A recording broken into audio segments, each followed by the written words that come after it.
homeless man played a cracked bass on a crowded Santa Monica street, ignored by everyone until one silent stranger knelt beside him and played a riff that froze the entire crowd. When the musician looked up and realized who it was, his whole world collapsed. What happened next changed both their lives forever. Before we continue this incredible story, let us know where you're watching from. If you enjoy stories like this, subscribe to the channel because tomorrow we have another inspiring story you won't want to miss. The sun was dropping low over Santa Monica, casting long streaks of orange across the promenade.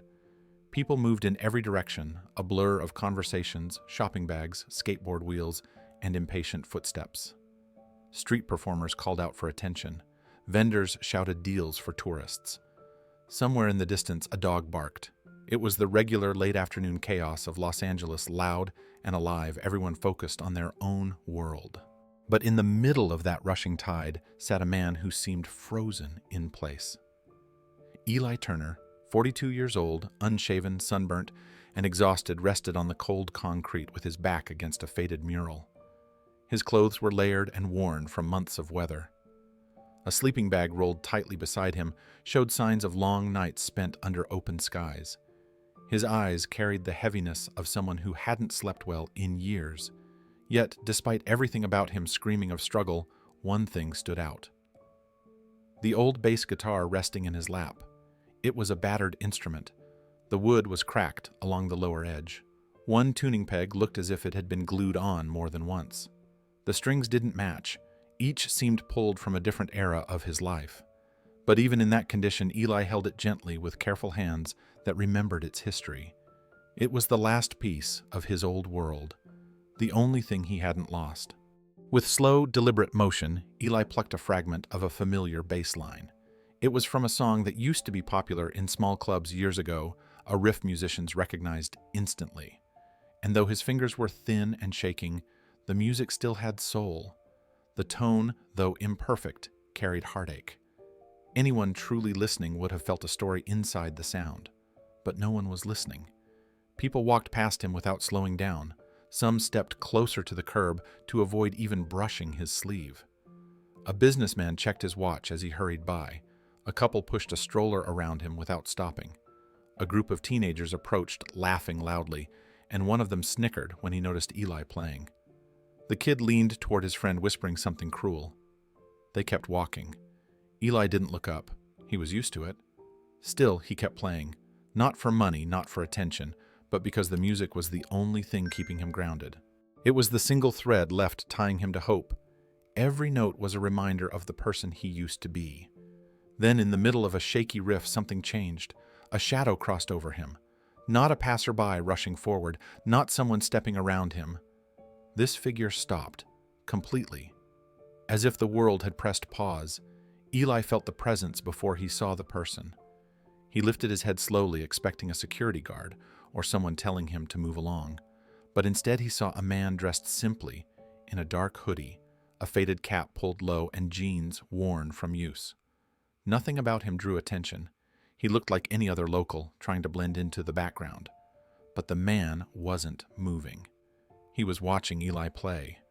Eli blinked, confused. People didn't stop for him. Not like this. The stranger walked closer, lowering himself into a crouch, and without saying a word, he reached toward the old bass. Eli instinctively pulled back. The stranger raised his hands slightly in a gentle gesture of reassurance. Then he leaned forward and lightly touched one of the tuning pegs. The string snapped into perfect pitch. Eli froze. The tone was unmistakable. The man knew what he was doing. Eli stared at the man's hands. They were steady, confident, and gentle as they hovered over the battered instrument. No one had touched that bass in months. Eli barely let himself touch it some days, but the stranger treated it with respect, as if the cracks and dents weren't flaws, but proof of survival. The man adjusted another peg, turning it carefully until the pitch aligned. He didn't rush. He didn't hesitate. He simply listened, tilting his head slightly as the note vibrated through the air. That small movement alone told Eli everything he needed to know. This wasn't some random passerby pretending to care. The man actually understood the instrument, understood sound, understood the language musicians shared without words. Eli swallowed hard, unsure why his chest tightened. Maybe it was the shock of kindness. Maybe it was the shock of being seen. The stranger glanced at him, but didn't speak. Instead, he plucked a single note with the back of his fingertip. The bass responded with a rich, warm tone. Eli hadn't heard from it in years. Not since before everything fell apart. Not since he'd been on stages instead of sidewalks. Traffic hummed in the background. Children shouted in the distance. A dog barked again. But right here in this tiny patch of concrete, it felt like the world had gone quiet, as if nothing existed except the bass and the two men holding on to its sound. Eli watched as the stranger positioned the bass in his lap, checking the alignment of the neck. His movements were deliberate, practiced. This wasn't someone pretending to be helpful. This was someone who lived inside the rhythm of music. And then it happened. The man played a riff. Not just any riff, a specific one. A rare one known mostly by longtime bassists. A riff that had once opened a Dog Star show in the late 90s. A riff that only passionate musicians even knew existed. The sound was unmistakable. Eli's heart stopped. His eyes widened. He stared at the stranger's hands, at the way they moved across the strings, with fluid ease. His breath caught somewhere in his throat. He lifted his gaze slowly, almost afraid of what he might see. The man didn't grandstand. He didn't smile. He didn't look for recognition. He simply kept playing, lost in the music for a few seconds. When he finally lifted his head, the brim of his cap shifted just enough to reveal part of his face. Eli blinked. It couldn't be. But it was. Keanu Reeves, right there on the Santa Monica promenade, crouched on the ground tuning a broken bass for a homeless stranger. No cameras, no entourage, no spotlight. Just him. Eli's entire body went cold. His hands trembled against the instrument. His mind scrambled for words, but none came. He didn't understand why an actor of his stature would kneel beside him, why he would stop at all. Why he was playing the same riff Eli used to practice obsessively back when he still had dreams left to chase. A shaky breath escaped Eli's lips. He whispered, barely audible, "No way." Keanu didn't respond with theatrics. He simply gave a small, warm nod as if acknowledging a fellow musician rather than a stranger at rock bottom. People around them began to notice. A few slowed their steps. One woman pulled out her phone, but hesitated, sensing the private nature of the moment. A young girl tugged her mother's sleeve, whispering, "Is that—" Her mother didn't answer. She just watched. Keanu shifted slightly, placing the bass back into Eli's hands with care. Eli felt the weight of the instrument differently now. He felt something return to him, something he thought he'd lost forever. Hope. Eli didn't know whether to speak or stay silent. His throat tightened as he tried to form a sentence, but all that escaped was a shaky breath. Keanu sat down beside him, not caring that the concrete was cold or that strangers were beginning to notice. He positioned himself at Eli's level, giving him space, yet grounding him with quiet presence. For a few moments, neither of them spoke. The bustle of Santa Monica continued around them, but it felt distant now. Eli's pulse thudded in his ears as he tried to process what was happening. This wasn't a dream. This wasn't a hallucination brought on by exhaustion. It was real. Keanu Reeves, someone he had admired from afar, someone whose music he had followed for years, was sitting next to him as if they were equals. Keanu gently touched the rim of the cracked bass, running his thumb along the worn wood. He wasn't judging it. If anything, he was honoring what it had survived. Then, almost in a whisper, he said, "This bass has stories in it." Has. The words hit Eli harder than any insult he'd heard in years, because they weren't pity, they weren't condescending, they were recognition. His hands shook as he gripped the neck of the instrument. He blinked quickly, fighting the sting in his eyes. Keanu leaned back slightly, giving him time to steady himself. And in that fragile, suspended moment, Eli realized something he hadn't felt in a long time. Someone finally saw him. Eli Turner kept his eyes on the bass in his lap, as if the memories he had buried deep inside it were suddenly coming back to life. Keanu sat quietly beside him, giving him space, waiting without pressure. The promenade noises softened around them, and for a moment, Eli felt as if time had pulled him backward into a life he barely recognized anymore. He grew up in Bakersfield in a modest house that always smelled faintly of laundry soap and his mother's favorite coffee. His family didn't have much money, but they had routine, they had warmth, and they had music. His mother used to hum old soul songs as she folded clothes, and those simple melodies became the soundtrack of his childhood. His father worked long shifts at a manufacturing plant, coming home tired, but always willing to listen when Eli practiced whatever instrument he had managed to borrow from school. But the bass was the one that stuck. He found it during a middle school music class, its deep tone grounding him in a way nothing else ever had. By 13, he was practicing every day, teaching himself how to slide between notes, how to build rhythm from silence, how to let the instrument speak for him. His mother always said the bass suited him because he was quiet, steady, and thoughtful. Music became the way he processed the world. When teenagers around him vented through rebellion or noise, Eli retreated into melody. His dream grew slowly but firmly. He wanted to make music for a living, not for fame, but for connection. By his early 20s, that dream seemed within reach. Alongside a few childhood friends, he joined a small indie band called Lifeline. They weren't famous, but they were good. Good enough to open for bigger groups, good enough to play small festivals, good enough to feel like the road ahead could lead somewhere meaningful. Eli didn't crave the spotlight. He just wanted the music. The band toured across California and Arizona, driving from venue to venue in a beat-up van filled with equipment and leftover pizza boxes. Some nights the crowds were small, but the energy was real. Some nights the clubs were full and the applause felt like electricity running through him. Every show was a chance to breathe. Every show was a reminder that he belonged somewhere. In those years, Eli talked often about wanting to teach kids one day. He wanted to help them discover what music had given him a safe place to land, a way to cope, a sense of identity. He imagined running a small music program for underprivileged kids, maybe teaching bass and guitar after school.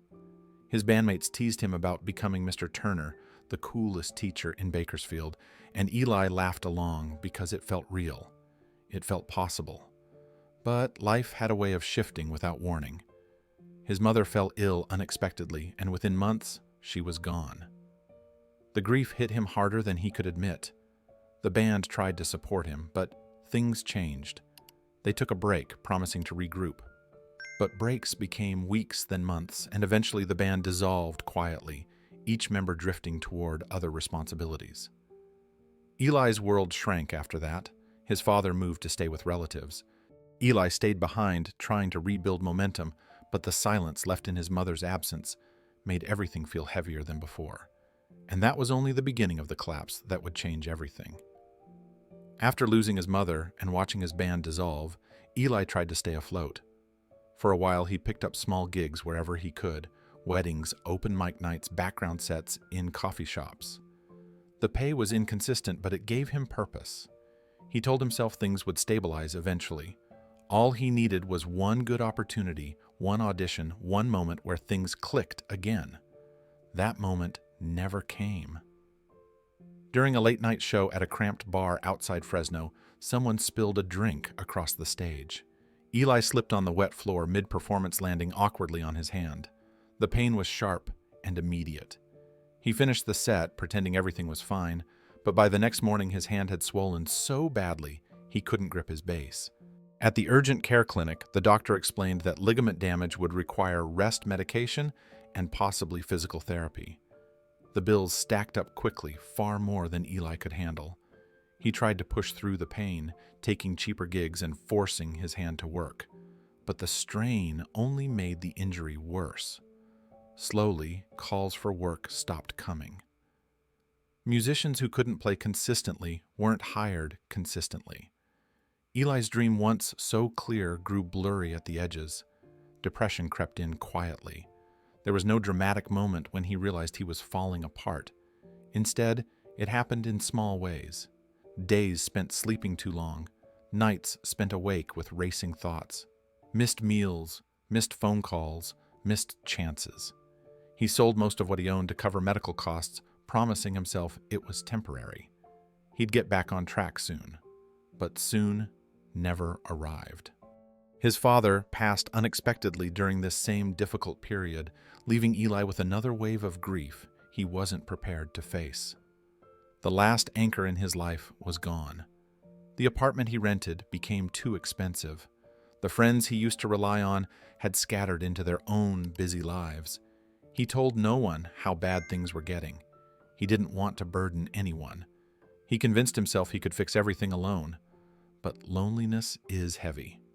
And one day he simply couldn't carry it anymore. Eli left Bakersfield with nothing but a backpack, a few clothes, and his bass. The bass was the only part of his old life he refused to give up. Even when the wood cracked from being accidentally dropped during a move. Even when a stranger tried to buy it off him. Even when its battered appearance drew judgment from people who didn't know its story. He drifted south, ending up in Los Angeles, hoping the city would give him a second chance. It didn't. He auditioned 3 times for small studio gigs. Each time, nerves swallowed his confidence. Each time he walked out feeling less like a musician and more like a shadow of who he used to be. Money ran out, the couch surfing ran out, and finally, the last door he had to knock on closed. He found himself on the streets of Santa Monica, surrounded by crowds, but completely invisible among them. Day after day, he played the same old riffs to keep his mind from collapsing under the weight of regret. The bass was damaged and uneven, but it still responded to him. It still held echoes of the life he once lived. It became his companion, his memory, and his last piece of pride. People walked past without seeing him, but he kept playing anyway because the music was the only thing reminding him he was still alive. And that was the life Keanu walked into, a life on the edge, a story no one had taken the time to hear. Eli's fingers brushed the cracked edge of the bass as he tried to steady his voice. Sitting beside Keanu, he felt the weight of years pressing against him. For so long, no one had asked who he used to be. No one had cared enough to listen. But now, with the world moving around them and the smell of the ocean drifting inland, the memories he avoided came rushing back. He told Keanu about leaving home, about chasing auditions that dissolved into disappointment, about the nights he spent convincing himself the next day might be different. He admitted how shame kept him silent, how pride kept him from asking for help, and how the streets swallowed him gradually, not suddenly. He didn't dramatize it. He didn't try to hide it. He just told the truth quietly. When he finished, Eli lifted the bass slightly and whispered, "It's all I got left." Keanu didn't offer cliches or empty comfort. He didn't rush to fill the silence. He simply looked at Eli with a depth of understanding that made the moment feel safe. His eyes reflected something Eli hadn't seen in years, empathy without judgment. And for the first time, Eli felt his story wasn't a burden. It was finally heard. Eli sat in silence for a moment, wiping the corner of his eye with the back of his hand. He hoped Keanu hadn't noticed, but he knew he wasn't hiding much. The emotions he had fought so hard to contain were edging their way out, and the presence of someone who actually seemed to care made them harder to push down. The cracked bass rested against his leg, still warm from Keanu's brief touch.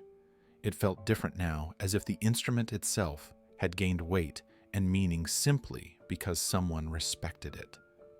Keanu lowered himself fully to the pavement beside him. He didn't mind the stares from a few curious onlookers or the fact that the ground was dusty. He didn't adjust his hoodie or cap to disguise himself. He simply sat, knees drawn up slightly, hands resting casually on his thighs. For a man with global fame, he looked incredibly at ease in the simplicity of the moment, as if being here with Eli was exactly where he intended to be. He gave Eli a moment to breathe, then asked gently, "How long have you been playing?" The question surprised Eli, not because it was complicated, but because it was so ordinary. People had asked him a lot of things over the years, how he ended up homeless, whether he had spare change, whether he could move to a different corner, but no one had asked about his playing, about the part of him that used to matter most. "Since I was a kid," Eli answered softly. 13, I think." Keanu nodded with genuine interest. That's a long time. Eli shrugged slightly, staring at the bass. Feels like another lifetime. Keanu paused before asking another question. What's your favorite riff to play? Eli hesitated. It had been so long since anyone cared to know. He looked at the strings, uneven and old, and tried to remember the last time he had allowed himself to play something he loved. Not something he repeated out of habit, not something to distract his mind, but something that reminded him of joy. There's a blues progression I used to warm up with, he finally said. I haven't played it in a while. Keanu leaned closer. Who taught you? My mom. Eli said, a small smile forming without him meaning to. She didn't play, but she saved up to buy me lessons when I was a kid. Said music kept me out of trouble. That was kind of her, Keanu replied softly. Eli nodded. She believed in me more than I did. Another silence passed, but this one felt lighter. Eli's guard, which had been built over years of disappointment and survival, began to loosen. There was no judgment coming from the man beside him. No pressure, no pity, just presence. Keanu reached for the bass gently. Mind if I tune it the rest of the way? Eli swallowed, then shook his head. Go ahead. Keanu took the instrument with the care one might give a fragile relic. One string at a time, he turned the pegs plucked, listened, adjusted, and repeated. Each click of the tuning mechanism felt like an act of restoration. People walked by glancing occasionally, but something about the quiet focus between the two men made them keep their distance. When Keanu finished, he placed the bass back into Eli's hands. Try it, he said. Eli held the bass gently, almost afraid to disturb the careful tuning Keanu had just given it. He positioned his fingers over the strings, hesitating for a moment, as doubt crept in. What if his hands failed him? What if the notes didn't come out right? What if this moment, this rare moment of dignity, slipped away the second he tried to play? Keanu sensed his hesitation.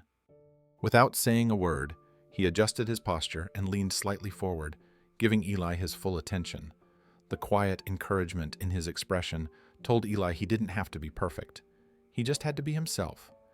Eli plucked a single note. The sound resonated warm and clean, fuller than anything the instrument had produced in years. He played another, then another. Slowly, almost cautiously, the old blues progression he used to warm up with began to come to life. His fingers trembled at first, but muscle memory guided them until the familiar rhythm flowed through him like a pulse he thought he'd lost. Keanu smiled. There it is. Eli couldn't help the breath of relief that escaped him. For a moment, he forgot the crowds, the noise, the months he'd spent invisible. All he could feel was the music returning to him, note by note, like a friend he thought he'd never see again. Keanu waited until the progression settled into a steady groove, then tapped his foot lightly in time with the rhythm. He reached out and gently guided Eli's hand placement on one chord, not correcting him, but inviting him to explore a richer sound. The adjustment made the riff even smoother. You still got music in you, Keanu said. The words hit Eli deeper than he expected. They bypassed the layers of exhaustion and discouragement that had built up over the years and landed straight in the part of him that still believed he was more than the man strangers ignored on the street. Eli looked down quickly, trying to blink away the moisture gathering in his eyes. He hoped Keanu wouldn't notice, but the effort was pointless. His emotions, so long buried, were rising to the surface. Keanu placed his own hands on the pavement and stretched his fingers lightly. Then he asked Wanna play something together. The question sent a jolt of disbelief through Eli. With you, he asked, still in shock. Keanu chuckled softly. Yeah, why not? Eli swallowed hard and nodded. His voice shook slightly as he said, okay. Keanu lifted one hand, snapping a soft rhythm against his palm to signal the tempo. Eli followed instinctively, letting the familiar blues progression shift into something more improvisational. Keanu added gentle percussive slaps on his legs, harmonizing with Eli's bass. The two sounds blended seamlessly, creating a simple but soulful duet that captured the attention of everyone passing by. People slowed down, some stopped completely. A couple took out their phones, but even they seemed hesitant to interrupt the authenticity of the moment. A young girl tugged at her mother's hand, whispering, "Mom, is that Keanu Reeves?" Her mother crouched to her level, speaking softly. "Let them play." No one clapped, no one cheered. They just watched, moved by the quiet connection between a homeless musician rediscovering his voice and a world-famous actor who chose not to stand above him, but beside him. The moment felt sacred, suspended in a way ordinary life rarely allowed. As the duet continued, Eli felt something shift inside him. The music wasn't perfect. His fingers weren't as steady as they once were. But it didn't matter. For the first time in years, he wasn't playing to survive. He wasn't playing to drown out loneliness or chase spare coins. He was playing because it felt right, because someone believed he still could. Keanu eased the rhythm into a soft ending, signaling Eli to close the final measure. Eli followed instinctively, letting the last note settle into the air. For a moment, everything around them grew still. Even the wind seemed to pause. When the sound faded, Keanu gave a small nod of approval. "See, still there." Eli looked down at the instrument, breath unsteady. I didn't think I could do that anymore." "You didn't lose it," Keanu said gently. "Life just got loud." The words struck him harder than expected. Eli swallowed, blinking through the haze, threatening to cloud his eyes. Keanu didn't move away. He didn't break the moment. He simply sat beside him, shoulder to shoulder, as if the two of them were old friends, reconnecting after years apart. In that quiet space, Eli felt something he hadn't felt in a long time. He felt alive. The last note of their duet still lingered faintly in Eli's ears when Keanu shifted his posture and looked at him with quiet concern. The crowds had resumed their steady flow around them, but neither man had moved yet. Eli felt lightheaded, not only from the emotion of the moment, but from the sudden awareness of how exhausted his body truly was. His stomach tightened painfully, reminding him of the long hours since he'd last eaten. He tried to brush it off, placing the bass gently beside him, but Keanu noticed the subtle grimace. "Hey," Keanu asked softly, "have you eaten today?" Eli hesitated, then shook his head. Not since yesterday morning." Keanu didn't react with shock or pity. He simply nodded, as if absorbing the information with the same calm understanding he'd shown since the moment he stopped in front of Eli's bass. "Come on," he said quietly. "Let's get you something warm." Eli blinked, unsure if he heard him correctly. "You don't have to." "I know," Keanu interrupted gently. "Let's go." There was no argument in his tone, not forceful, not demanding, just certain. Eli gathered his few belongings and followed. The two walked down the promenade together, an unlikely pair moving through the bustling evening crowd. A few people recognized Keanu as he passed, but no one approached. The atmosphere around him was almost respectful, as if his presence requested privacy without needing a word. Keanu led Eli toward a small outdoor cafe tucked off to the side of the main strip. It was a local place with warm lights, soft music, and simple wooden tables. When they arrived, the hostess looked up, surprised, but smiling warmly. She greeted Keanu by name, not loudly, not drawing attention, simply acknowledging him with the familiarity of someone who had seen him more than once. "Same table?" she asked quietly. "Please," Keanu answered. She seated them at a small corner table shielded by a few potted plants, giving them privacy. Eli sank into the chair, suddenly aware of how cold his body felt and how tightly his stomach cramped. When a menu was placed in front of him, he stared at it for a long moment, overwhelmed by the choices and by the simple fact that he hadn't expected to be here. Keanu ordered something warm and nutritious, for him soup, bread tea without making a show of it. He ordered lightly for himself as well, just enough to keep the focus off Eli. When the food arrived, the aroma alone nearly made Eli dizzy. He picked up the spoon, but his hands trembled uncontrollably. He tried to steady them, but the tremors worsened. Hunger, nerves, and embarrassment all collided at once. He lowered the spoon with a shuddering breath, ashamed to be falling apart in front of someone who had shown him such kindness. Keanu didn't make a comment. He didn't point it out or rush to help. Instead, he simply nudged the bowl slightly closer to him, offering silent encouragement. Eli tried again, focusing on breathing slowly. His first spoonful barely reached his mouth, but once he tasted the warmth, something inside him broke loose. It was the first real food he'd had in more than a day, and the relief washed through him like heat returning to frozen skin. Keanu watched him with calm patience, allowing the moment to be what it was: raw, vulnerable, and honest. As the warmth of the soup settled into his stomach, Eli felt the tension in his shoulders ease just a little. The cafe's gentle lighting softened the sharp lines carved by exhaustion across his face.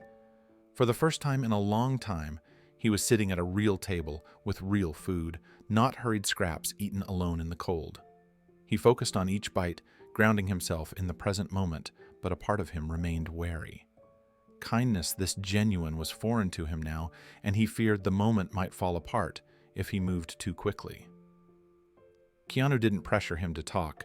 He just sipped his tea and let Eli find his rhythm. The quiet stretched between them comfortably, like two musicians easing into a slow tempo. Eventually, when Eli's hands stopped trembling, Keanu asked, "Do you want to tell me what happened?" Eli set his spoon down, hesitation flickering across his eyes. Most people who asked him that question didn't really want to hear the answer. They asked out of curiosity, judgment, or the need to feel better about their own lives. But Keanu's tone wasn't like that. It wasn't probing or pitying, it was sincere. Eli exhaled slowly.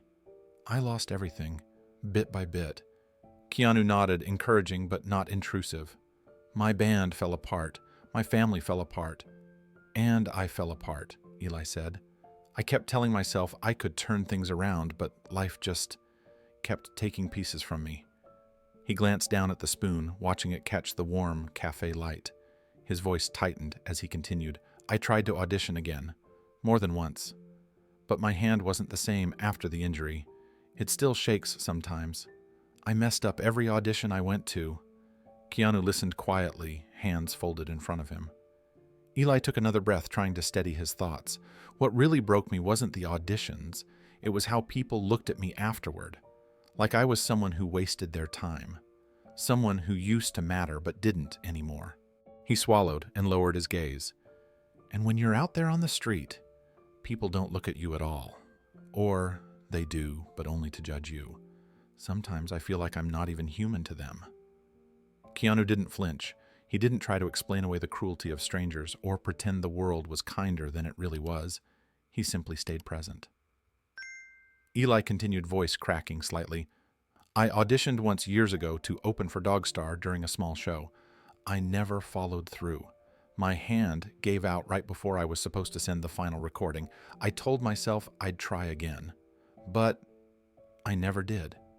He looked up, eyes glistening. "And then those failures just kept piling up, one after another, until I stopped trying altogether." Keanu nodded slowly. "That must have hurt." Eli's voice dropped to a whisper. "It destroyed me." He took another bite of soup, trying to steady his breath. Across the table, Keanu waited patiently, as if every word Eli spoke mattered. "You know," Eli said quietly, "I didn't even expect to survive this year.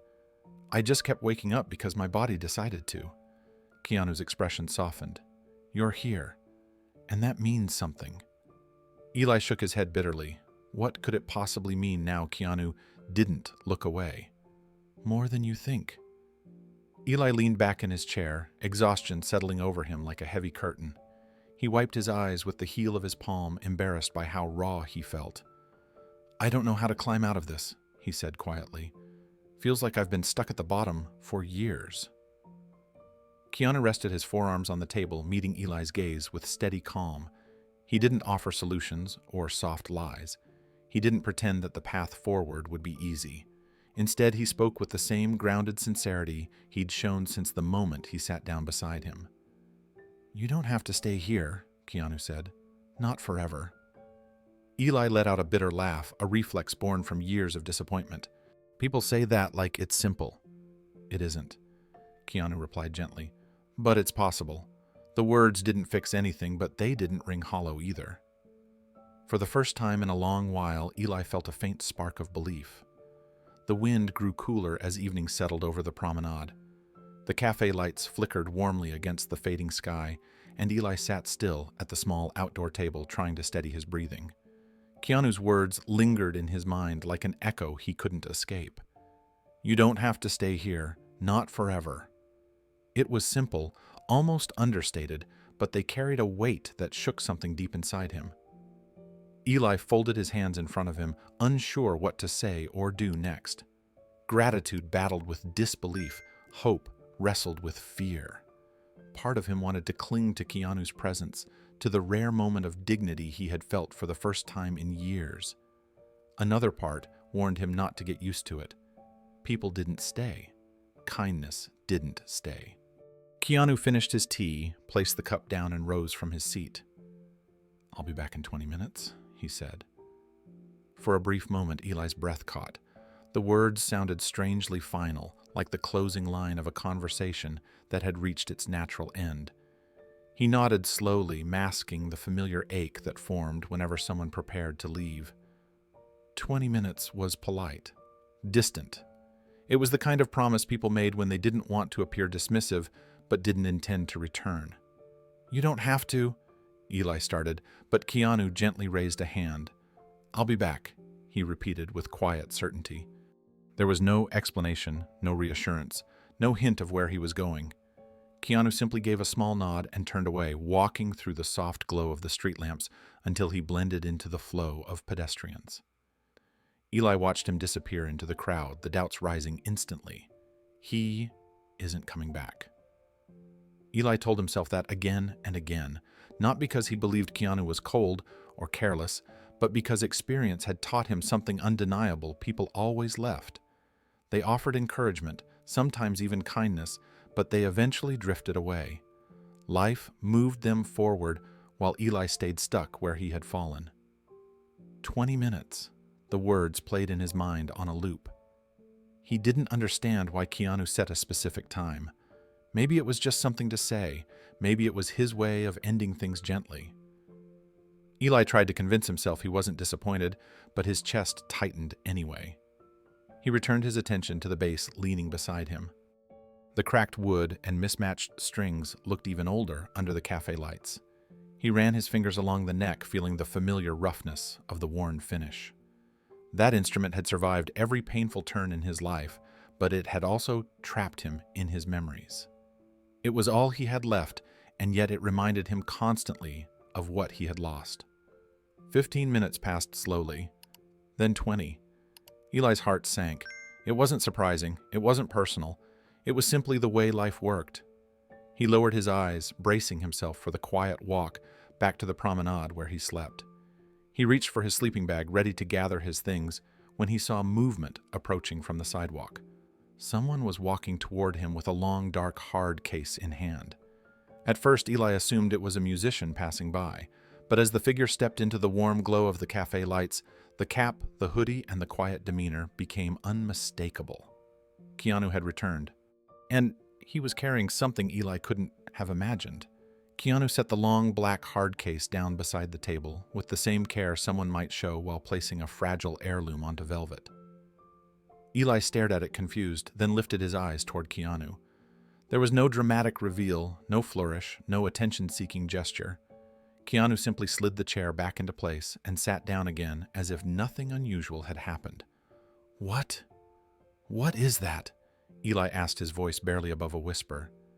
Keanu leaned back slightly, hands resting calmly on his lap. "Open it." Eli froze. He didn't reach for the case. He didn't move at all. His mind spun through possibilities, none of them realistic. His pulse quickened as he stared at the latches. "Keanu, you didn't open it," Keanu repeated gently, his tone steady, not pushing, just inviting. Eli swallowed hard, hesitating. His hands trembled as he leaned forward, fingers brushing the smooth edge of the case. He breathed in slowly, then unlatched the first clip. The metallic click echoed louder than it should have.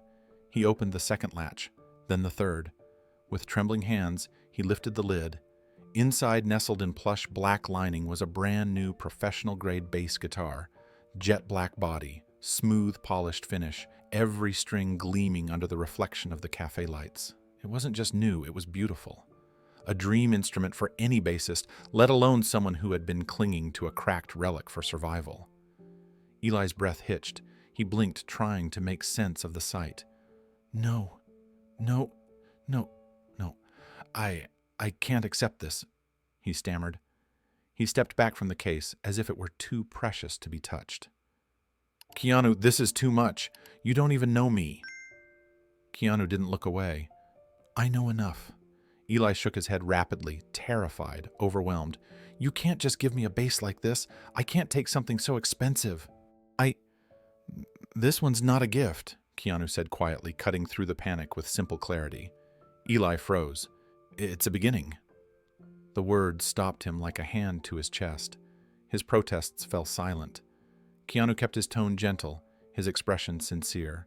What you've been through, no one should face that alone. And you shouldn't have to keep playing on a broken instrument that reminds you of everything you lost. You deserve something that reminds you of what you can still become. Eli pressed a hand against his forehead, overwhelmed.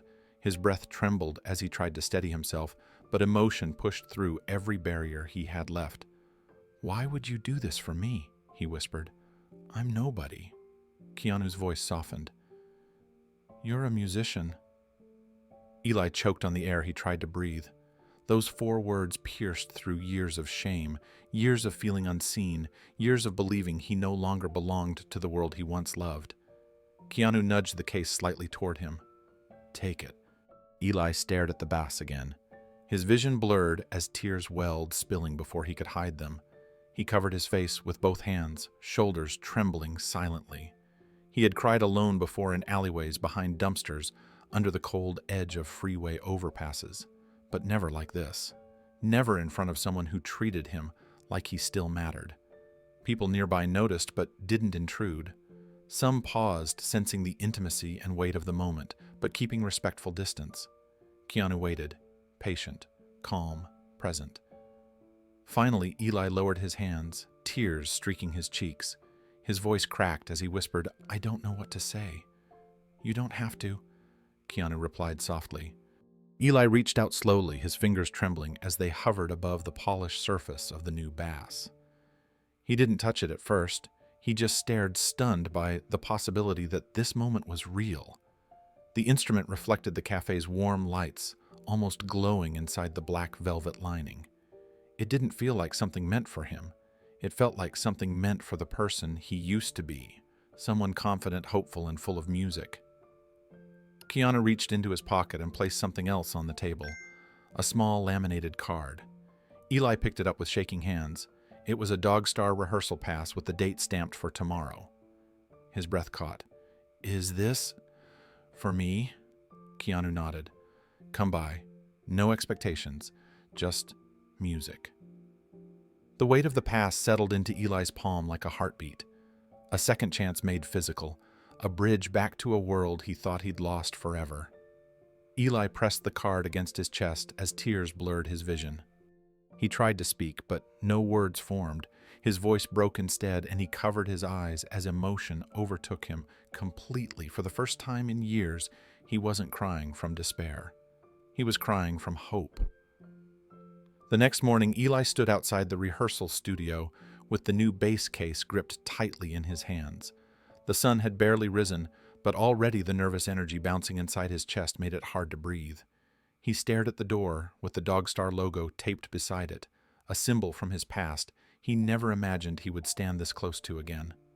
His fingers traced the handle of the hard case, trying to calm the trembling he couldn't hide. He took one slow breath, then another. It didn't steady him. His heart felt like it was pounding against the walls of his ribs. Every step toward the studio felt like a step toward a life he had long since abandoned, a life he convinced himself he was unworthy of. But the pass hanging around his neck told a different story. Finally, he pushed the door open. The room smelled faintly of old wood, fresh coffee, and the lingering warmth of past rehearsals.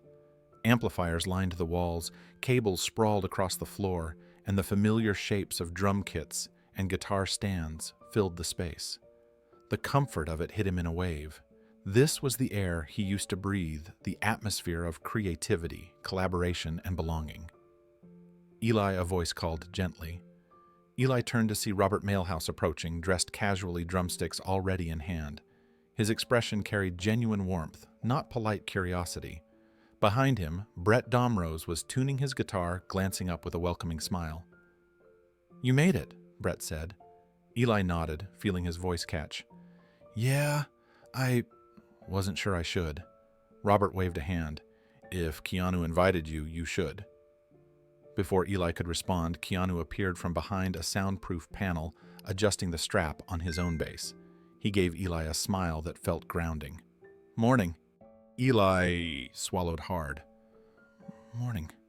Keanu stepped closer, glancing at the hard case Eli carried. "You ready?" Eli wasn't. Not emotionally, not mentally, not even physically. But he nodded anyway. "I think so." "Good," Keanu said softly. "Let's start slow. Warm-ups first." The band gathered in a loose circle, each settling into their positions with casual familiarity. Eli stayed quiet, absorbing everything. He watched Robert tap out a light rhythm on the snare, warming his hands. Brett adjusted his tuning, humming softly under his breath. Keanu rolled his shoulders and took a long breath, centering himself with the ease of someone who had lived in rehearsal rooms for decades. Then Keanu looked at Eli. "Join us." Eli's chest tightened. His hands trembled as he opened the case, revealing the gleaming bass inside. It still felt unreal, like something borrowed from a dream. He lifted it carefully, adjusting the strap and checking the tuning almost out of habit. His fingers felt stiff, unsure. The fear of making a mistake pressed against him. Keanu stepped closer. "Don't worry about being perfect," he said. "We're just warming up." Eli nodded, though the anxiety still pulsed beneath the surface. Robert began tapping a soft beat, steady and slow. Brett layered a simple chord pattern over it, giving Eli space to find his footing. Keanu nodded toward him, encouraging him to ease into the rhythm. Eli took a breath, placed his fingers on the strings, and played a single note. The sound echoed clean and warm in the room, and something inside him stirred. The single note Eli played lingered in the air longer than it should have. Maybe it was the acoustics of the room. Maybe it was the weight of the moment. Whatever it was, the sound settled deep inside him, sparking a memory of the days when rehearsal spaces felt like home instead of a distant dream. Keanu gave him a small nod, a quiet signal to keep going. Eli shifted his fingers and added another note, then another. The stiffness in his hands made the rhythm uneven at first, but Robert's steady beat pulled him gently into sync. The more he played, the more his muscles remembered what to do. It felt like waking up a part of himself that had been asleep for years. Brett stepped closer, listening carefully, then smiled. "You've got a good tone," he said. "Clean. Honest." The words caught Eli off guard. Compliments were rare these days, and praise for his music was something he hadn't heard in a long time. He dipped his head slightly, trying to hide the flush in his cheeks. "Thanks," he murmured. They kept warming up, each musician adding small layers to the sound. Keanu eventually began playing a soft riff, underneath Eli's bass line, letting him lead without pressure. The blend of notes grew richer, more confident. Eli's hands trembled less, his breathing steadied. His heart began to align with the rhythm vibrating through the room. Robert tapped his sticks against the rim of the snare, signaling a transition. "Let's move into a groove," he said. "Something simple, something fun." Eli nodded, though he wasn't sure he remembered any grooves well enough to play them. But before he could worry, Keanu began an old blues progression, the same one Eli had tried on the promenade before nerves had overtaken him. The familiarity of it hit Eli like a warm rush. He followed instinctively, the room filled with a slow, soulful groove.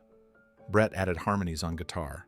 Robert layered a soft percussion line underneath. Keanu played beside Eli, not above him, matching his pace, giving him space, lifting him when he faltered. Whenever Eli hesitated, Keanu eased the rhythm forward, like a gentle guide encouraging him to lean into the sound rather than fear it. As the groove deepened, something unexpected happened. Eli began to relax. His shoulders loosened. His fingers stopped protesting. His timing improved. His sound grew fuller. He started moving slightly with the beat, almost without thinking.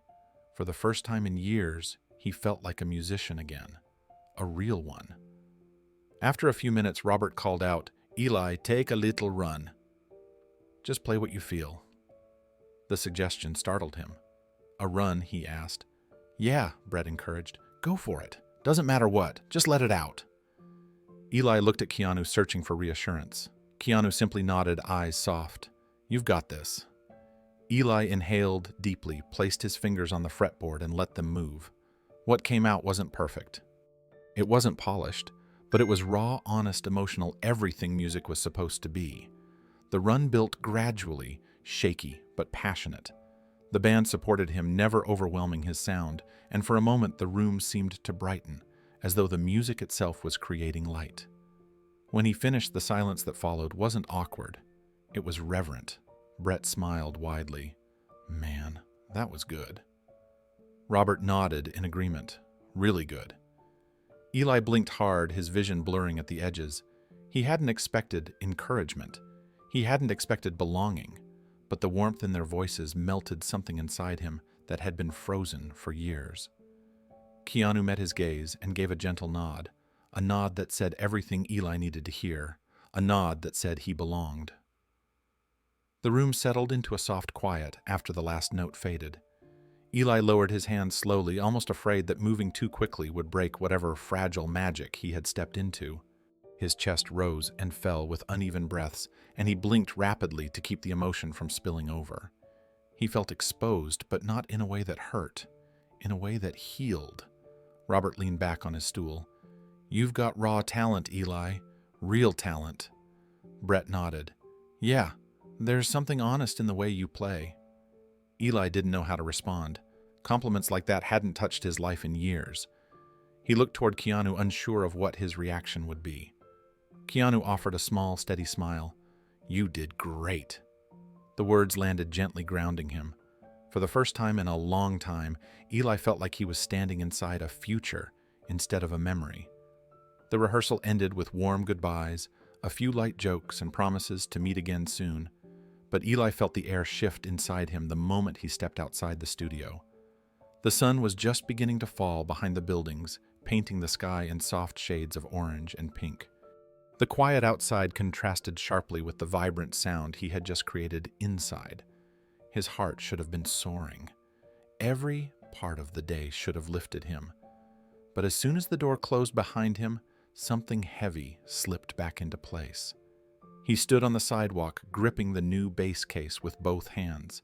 Keanu stepped out a moment later and walked beside him without saying anything. They moved slowly toward the parking lot, the simple rhythm of their footsteps echoing in the open space. Eli's breath grew uneven, and though he tried to hide it, Keanu could sense the tension building. "You played really well today," Keanu said gently. Eli nodded but didn't respond. His eyes stayed fixed on the pavement. A few more steps passed in silence. Keanu glanced at him. "Talk to me." "What's going on?" Eli stopped walking. The bass case lowered slightly as his shoulders sank. The excitement of the rehearsal, the joy of being seen, the feeling of belonging, it all pulled away like a tide retreating from shore. What remained beneath was fear, raw, clawing fear. "I'm terrified," Eli whispered. Keanu turned to face him fully, of what Eli swallowed hard, his voice shaking, of going back. Keanu didn't need clarification. He knew what back meant. Back to the promenade, back to the cold, back to the stairs, the judgment, the hunger, the loneliness, back to the life Eli had spent the entire day trying to forget existed. Eli's grip tightened on the case. "I shouldn't feel this way." Today was incredible. It was the best thing that's happened to me in years, but walking out of that room, stepping back into my real life? He shook his head slowly. I felt ashamed. Keanu's expression softened. Ashamed of what? Of going back to the streets after this, after feeling human again. Eli's throat tightened. I don't belong in that studio. I don't belong anywhere. Keanu took a slow step closer. Eli, look at me. Eli hesitated, then lifted his eyes. You do belong there. Eli let out a shaky breath. Doesn't feel like it. That's fear talking, Keanu said quietly. Not truth. Eli pressed the heel of his hand to his forehead, frustrated. You don't understand. When I leave this place, when I put this bass down, I'm still homeless. I'm still the guy people avoid. I'm still the man who sleeps under an awning and pretends he's not freezing. Nothing changes. Keanu shook his head. Something changed today. Eli's voice dropped to a pained whisper. What if it's not enough? What if this is the closest I ever get to having a life again? Keanu didn't interrupt.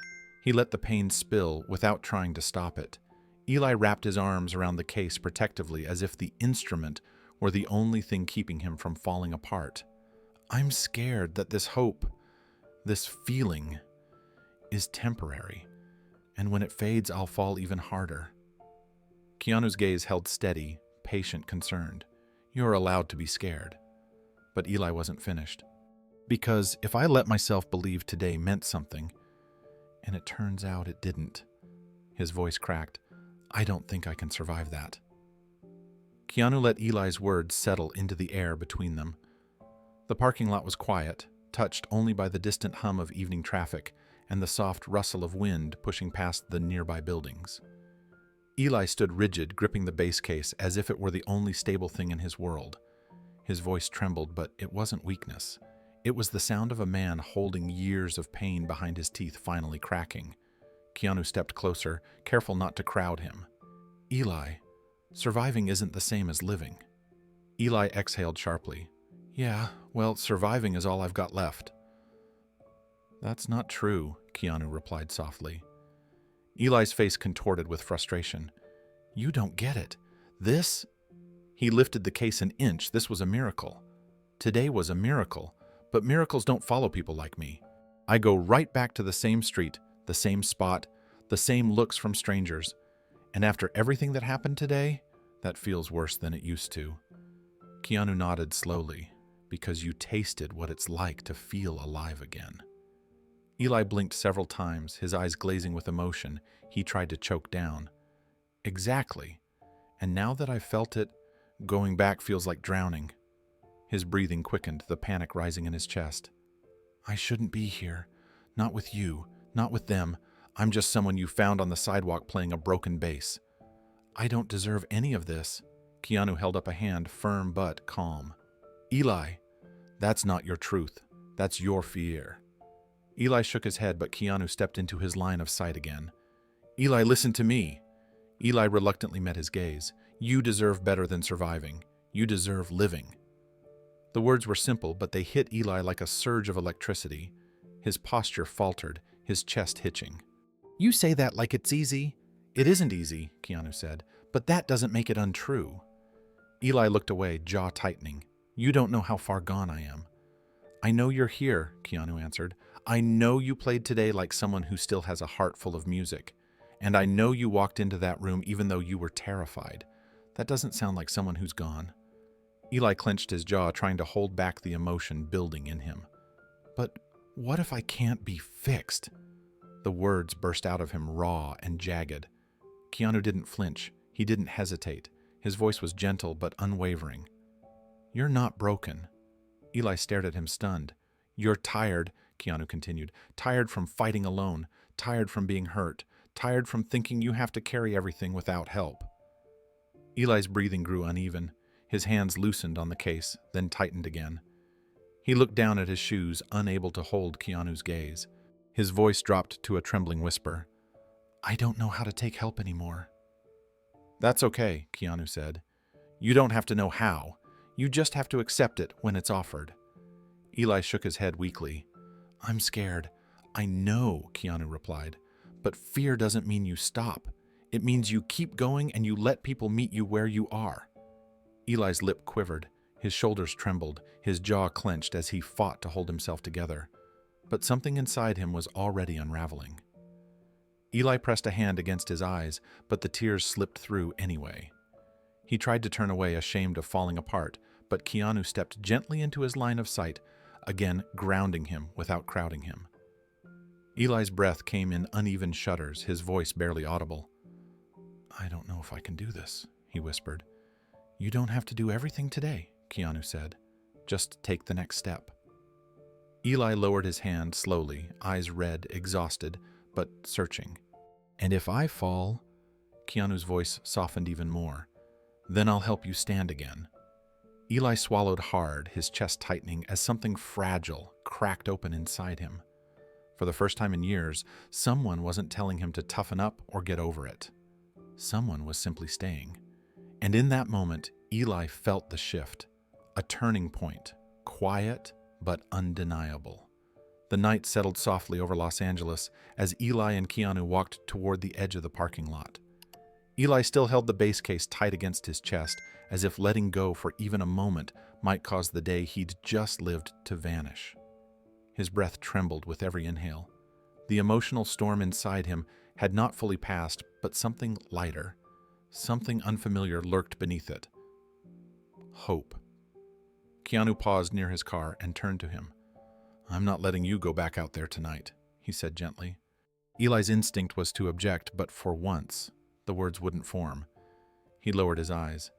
"I don't have anywhere else." "You will tonight," Keanu replied. Before Eli could ask what that meant, Keanu stepped aside, phone already in hand, walking a few paces away to make a call. His voice was quiet, but Eli caught fragments, familiar names, warm greetings, and a request spoken with steady urgency.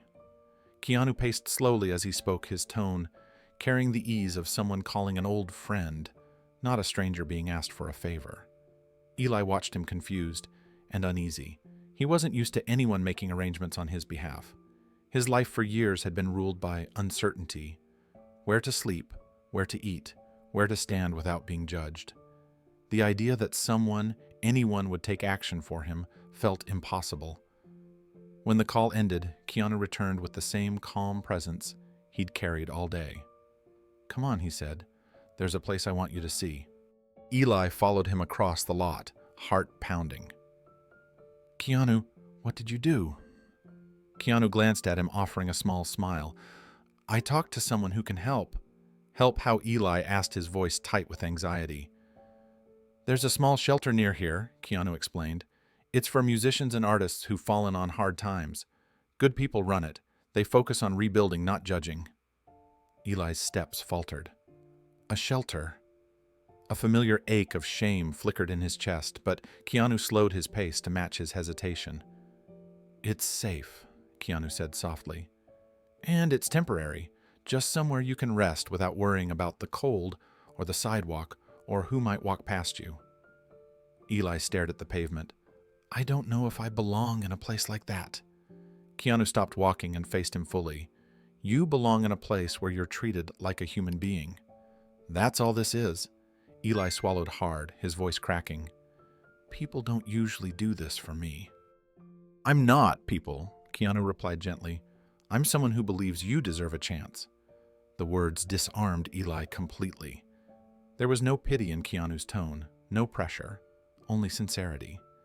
Eli nodded slowly, unable to speak. Minutes later, they reached a quiet street lined with murals of musicians painted across old brick walls. Keanu guided him toward a small building with warm lights glowing behind frosted glass windows. A wooden sign above the door read, "Sound Harbor, Artist Recovery Shelter." Inside, laughter drifted faintly through the entrance. Eli froze, overwhelmed. Keanu placed a steady hand on his shoulder. "This is your stop tonight," he said softly. "Just give it a chance." Eli hesitated at the entrance, his fingers tightening around the bass case.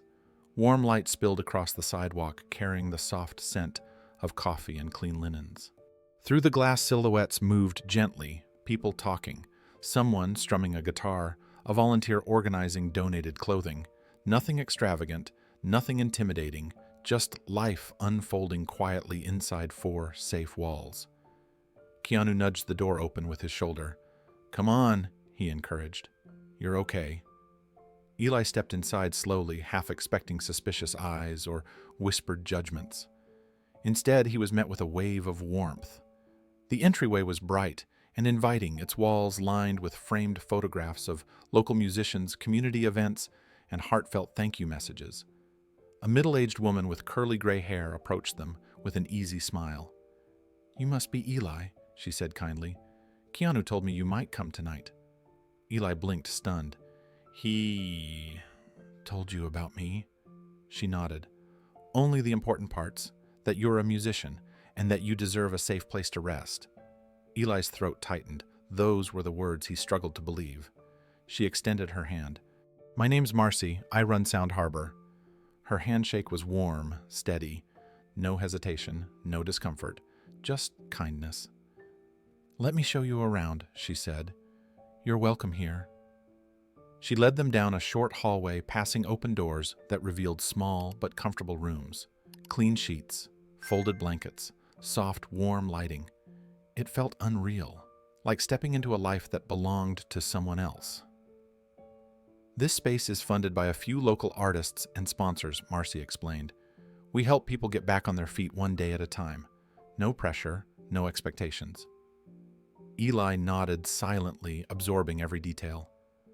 They reached a small private room at the end of the hall. It wasn't fancy, but it was spotless. A single bed neatly made, a dresser, a small mirror, a nightstand with a lamp, and on the pillow sat a folded set of clothes, clean, simple, carefully arranged. Eli stepped inside and touched the edge of the blanket. It felt unreal beneath his fingers. "I haven't slept in a bed like this in months." "You will tonight," Marcy said gently. "Take your time. Showers down the hall. Fresh towels are waiting." Eli swallowed hard, overwhelmed. "Thank you," he whispered. Marcy gave his arm a light squeeze. "You're safe now. Rest." She stepped back into the hall, leaving him and Keanu alone in the quiet room. Eli ran a hand through his hair, fighting the sting behind his eyes.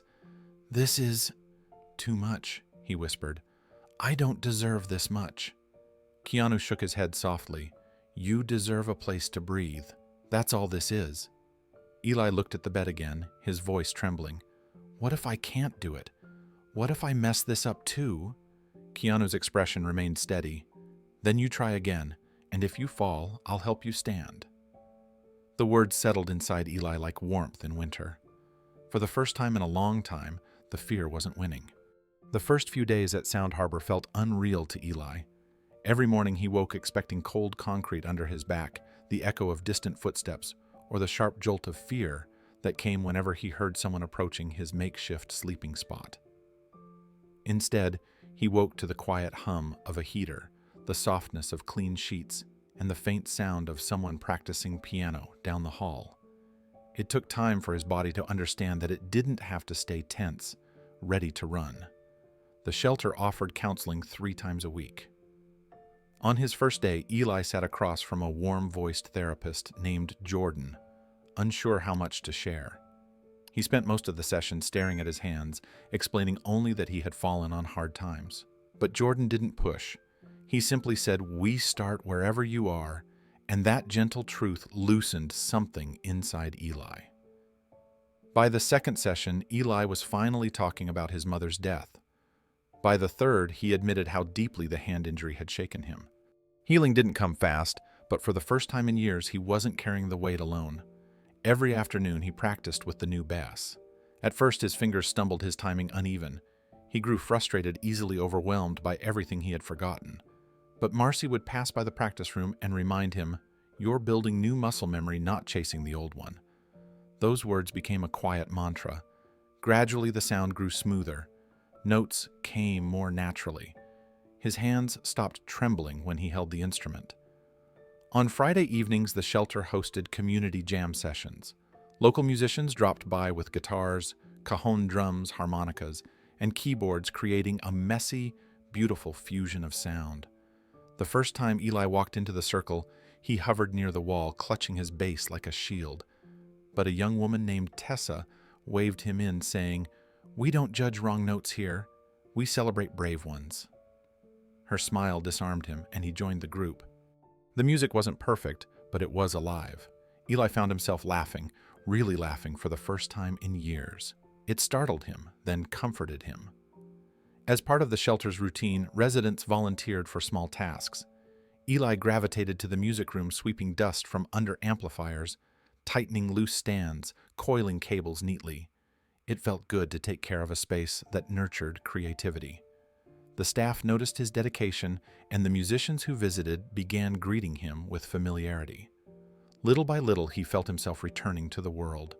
Every night before bed, he opened his wallet and looked at the Dog Star rehearsal pass. The edges were starting to soften from how often he held it, but he didn't care. It wasn't just a pass. It was a reminder that someone believed in him before he believed in himself. Keanu dropped by occasionally, not with fanfare, not with cameras, but quietly. Sometimes he brought coffee. Sometimes he just asked how practice was going. Sometimes he stayed for a few minutes of conversation before heading back to his day. Keanu never acted like a hero. He acted like a friend. One afternoon, Eli told him softly, "You didn't just give me a bass." Keanu tilted his head, listening. "You gave me a reason to wake up." Keanu didn't respond right away to Eli's heartfelt confession. He simply nodded once, a quiet acknowledgement that carried more weight than any long speech could. Eli appreciated that. There was no dramatic reaction, no attempt to turn his journey into a movie moment. Keanu never made things bigger than they were. He made them human, which was exactly what Eli needed. The days began to fall into a stable rhythm, something Eli hadn't experienced in a long time. He woke early, practiced his bass for an hour, attended counseling, helped with chores, then joined the evening jam sessions. Slowly, his mind and body began to trust the predictability. Trust was a muscle he had forgotten how to use. In counseling, he talked more freely. He admitted the loneliness he had carried. He admitted the guilt he felt for not keeping his band together back when life first started crumbling. He admitted how the spiral into homelessness had convinced him he was unworthy of help. Jordan listened, never judging, always reminding him that falling didn't define a person, only staying down did. On his 5th day at Sound Harbor, Marcy caught him practicing a challenging riff in the music room. He stumbled once, then twice, cursing under his breath. Before frustration overtook him, Marcy stepped inside. "You're pushing yourself hard," she said gently. "I need to get better," Eli replied, tightening his grip on the neck of the bass. "You will," she said, "but growth doesn't happen by force. It happens by consistency, and you're showing up every day." The words soothed him. He nodded, loosened his shoulders, and kept going slower, steadier, kinder to himself. The jam sessions became the highlight of his week. Each time he joined the circle, someone new encouraged him. A retired jazz guitarist complimented his phrasing. A teenage drummer said Eli's tone made the whole group sound fuller. Their kindness didn't feel superficial. It felt earned. It reminded him that music wasn't about perfection, it was about connection. One night, after a particularly lively session, Eli stayed behind to help tidy up. As he coiled a long instrument cable, he heard footsteps behind him. "You're good at that," a familiar voice said. Eli turned to see Keanu leaning against the doorway, holding 2 cups of hot tea. "I like taking care of this room," Eli said. "Feels like it takes care of me too." Keanu handed him a cup and took a slow sip from his own. "I'm glad," he said. "You look stronger." Eli felt a faint warmth spread across his chest. "I feel stronger," he admitted quietly. "Not fixed, but better." "That's the point," Keanu said. "Healing isn't about jumping from broken to whole. It's about taking the small steps that get you closer." Eli nodded, staring down at the tea. The reflection in the cup didn't look like the man he used to be on the promenade. Something in his posture had shifted. Something in his eyes had returned. Hope didn't feel terrifying anymore. It felt possible. The invitation came on a Thursday afternoon, slipped under Eli's practice room door by Marcy, with a handwritten note attached. A small community arts center was hosting its monthly music night, a casual event where locals and Sound Harbor residents shared songs, poetry, or short performances. Nothing formal, nothing intimidating on paper. But when Eli read his name printed on the program, Eli Turner Bass Performance, his stomach tightened instantly. He stared at the page for a long moment, unable to breathe. Perform. In front of people. With all eyes on him. He hadn't done that in years. His first instinct was to march straight to Marcy's office and refuse politely, maybe blame nerves or lack of preparation. But a whisper inside him, faint but persistent, told him he needed this. That this was another step in rebuilding the life he thought he'd lost. Still, the fear crawled up his spine, taking root, as he imagined standing on a stage again, hands shaking, heart pounding, every mistake amplified through speakers. He set the paper down and sat at the edge of the bed, running his hands over his face. "I can't do this," he muttered, voice barely audible. He practiced harder than ever that evening. His fingers faltered, tripped over notes he normally played with ease. Anxiety warped every sound. The more he tried to push through it, the worse it became, until frustration burned in his chest. He eventually set the bass down and pressed both hands against his knees, trying to stop the rising panic. The next day, as the event drew closer, the dread only grew. He barely ate breakfast. His hands sweated when he opened the instrument case. Even the idea of walking into a brightly lit room filled with people made his pulse race. When Marcy checked in on him, he forced a small smile and said, "I'll be fine." He wasn't. By the time evening arrived, Eli was pacing behind the small stage, breath, short palms, damp mind unraveling. He could hear the soft murmur of the audience gathering, volunteers, neighbors, shelter residents, musicians, friendly faces, people who wanted him to succeed. But his body didn't care. Panic pulsed through him like electricity. He picked up his bass, then set it down again. He sat, stood, walked, sat again. His heart hammered against his ribs. He whispered to himself, "I can't do this. I can't. I'll mess it up. Everyone will see." The room suddenly felt too small, the air too thin. He stepped toward the exit door, intent on leaving before his name was called. Just slip away, quietly. No one would blame him. But when he opened the door, someone was standing just outside. Keanu. He wore the same calm expression he always carried, steady, gentle, grounding. Eli froze. "Keanu, I can't do this. I'm sorry. I thought I could, but I can't." Keanu didn't argue. He didn't scold. He didn't launch into a motivational speech. Instead, he stepped inside the small backstage room, sat down beside Eli, and remained silent. Just present. Just steady. Just there. Eli's breath wavered, his panic slowly losing momentum in the quiet. Eli stared at the floor chest rising and falling in shaky breaths. The silence between them wasn't heavy. It wasn't awkward. It was exactly what he needed. Not someone telling him to be brave, not someone reminding him of how far he'd come, just someone willing to sit with him in the fear. Minutes passed before Keanu finally spoke, his voice low and steady. "You're scared." Eli nodded without lifting his head, terrified.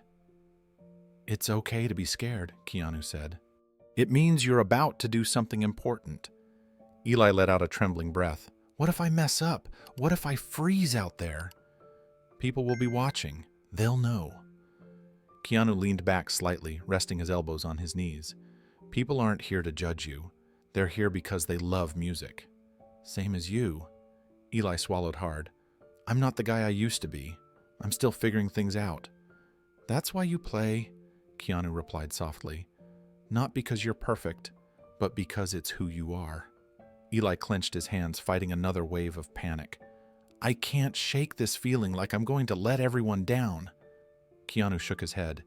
"You don't owe anyone perfection. You don't owe anyone brilliance. You just owe that kid who started playing bass in Bakersfield, the one who used to dream with everything he had." He paused, letting the words sink in. "Play for him." For the first time since the panic started, Eli lifted his eyes. Keanu wasn't smiling. He wasn't trying to soften the moment. His expression was sincere, anchored by calm conviction. "Play for the kid you used to be," Keanu repeated. "He deserves to hear you again." The words hit Eli with unexpected force.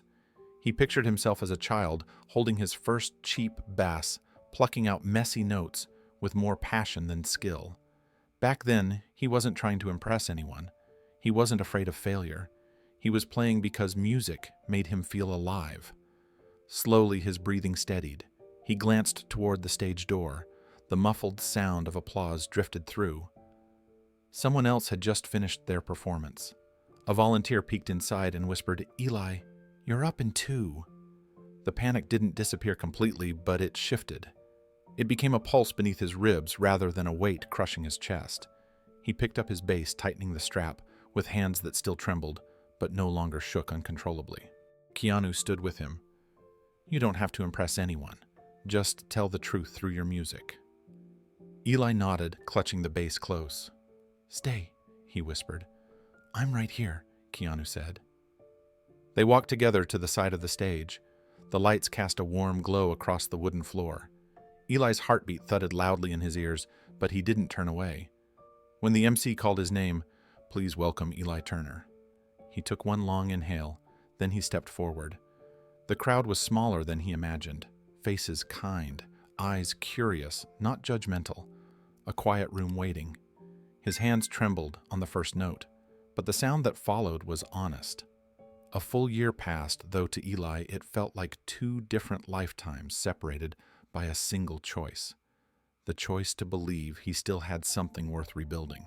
The Los Angeles sun warmed the small courtyard outside the community center where he now worked, and as he unlocked the music room door, a soft smile tugged at the corner of his mouth. It had been months since he last felt the cold concrete beneath him. Months since he'd fallen asleep listening for danger. Months since he'd looked in the mirror and failed to recognize the person staring back. Now the reflection matched someone he remembered, someone he thought he'd lost forever. He stepped inside the music room, flipping on the warm lights. Guitars hung neatly along the wall, small practice amps rested below them, and colorful posters of music legends covered the far side of the room. A stack of children's drawings sat pinned near his desk.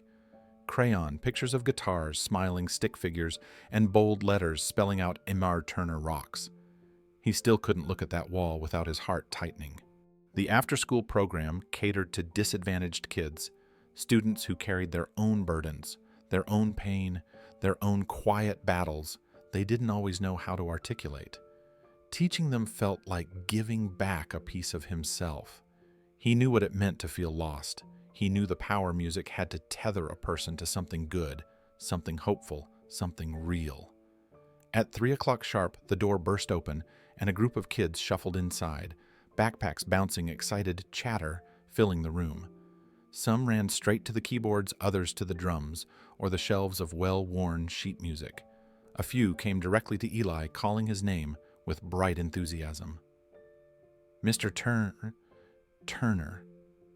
Can you show me that slide technique again?" "Mr. Turner, I wrote a melody. Mr. Turner, look, I practiced all week." Each voice warmed him in a different way. He set his bag down and clapped his hands lightly to gather their attention. "All right, everyone, you know the rule. 5 minutes to run wild, then we get serious." Laughter filled the room. The kids adored the 5-minute rule. As the chaos settled into a more organized hum, one of the younger students, an 8-year-old with oversized glasses named Micah, tugged gently at Eli's sleeve. "Mr. Turner, do you think music can make sad people feel better?" The question struck deeper than the child could possibly understand. Eli knelt so they were eye level. "It saved me more than once," he said softly. "So, yes, I really believe it can." Micah nodded thoughtfully, as if filing away something important for later. The hour unfolded in a comfortable rhythm. Eli demonstrated techniques, helped tune instruments, corrected finger positions, and celebrated every small improvement with genuine pride. When a shy girl named Brianna finally played a clean G major scale without stumbling, Eli clapped loud enough for the entire building to hear. "That's what I'm talking about," he cheered. Her smile lit up the room. Teaching wasn't just a job anymore. It was a kind of healing he didn't know he needed. Every chord a student played, every melody they dared to try, every moment of confidence blossoming in their faces, it all reminded him what second chances looked like. And he never forgot who gave him his. As the class continued, Eli moved through the room with a quiet confidence that still surprised him. A year ago, he could barely hold himself together. Now, he guided a dozen kids through chords and rhythms, as if he'd been teaching his whole life. Progress wasn't always loud. Sometimes it looked like small, everyday moments that built into something stronger. Near the end of the lesson, he gathered the group for a short ensemble exercise. The kids formed a semicircle, some with recorders, some with ukuleles, 3 with beginner guitars, and 1 with a small hand drum. The sound they produced wasn't smooth or polished, but it was full of heart. Eli knew that mattered more than anything. When they finished their last note, the kids erupted into proud cheers. He let them celebrate before clapping his hands and saying, "Great job today, everyone. Remember, music is a place you can always come back to, no matter what's happening out there." A few of the older students nodded knowingly. Some of them came from difficult homes. Some struggled with self-esteem or loneliness or heavy responsibilities. Eli recognized the shadows in their eyes, shadows he once carried too. As they packed up to leave, he knelt beside Brianna, who carefully placed her small guitar in its case. "You've been practicing," he said warmly. "I can hear it." Her face brightened. "I want to get good enough to play a real song one day." "You will," Eli said. "And when you do, I'll be right here cheering for you." Her smile widened, and she ran off to join her friends. When the last student left the room, grew quiet again. Eli took a moment to breathe in the stillness. The life he'd built, the routine, the purpose, the connection, it felt like the reward for a battle he'd never expected to win. He began tidying up the music stands when he sensed movement near the back of the room. He looked up and saw a familiar figure just outside the doorway, half hidden behind the frame. Keanu leaned gently against the wall, baseball cap pulled low, dressed in simple clothes to stay unnoticed. He didn't step inside immediately. He just watched quietly, respectfully, as Eli worked. Keanu stopped by sometimes, like this, silent visits that were never announced and never publicized. He didn't want attention. He didn't want credit. He simply wanted to see Eli doing well. Eli walked toward him with an easy grin. "How long have you been standing there? Long enough to hear that G major scale," Keanu said with a soft chuckle. Eli laughed. "She's getting good." "You're doing good," Keanu corrected, meeting his eyes. "Really good." Eli looked down for a moment, humbled. "It's the kids," he said. "They remind me every day why music matters." Keanu nodded. "I knew you had it in you." Eli's chest warmed with quiet gratitude. "Thanks for believing that before I did." Keanu shook his head gently. "I didn't just believe it. I saw it." The story began quietly, almost accidentally.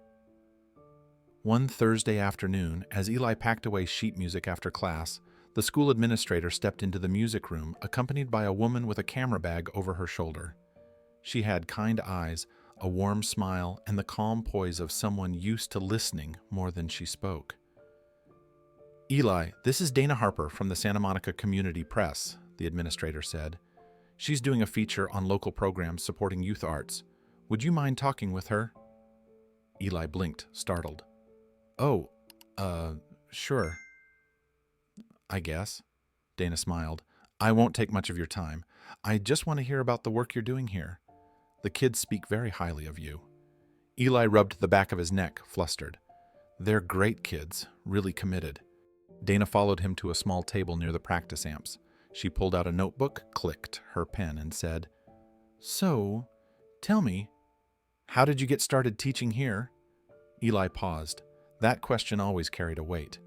A year ago, he would have stumbled, embarrassed to admit his past.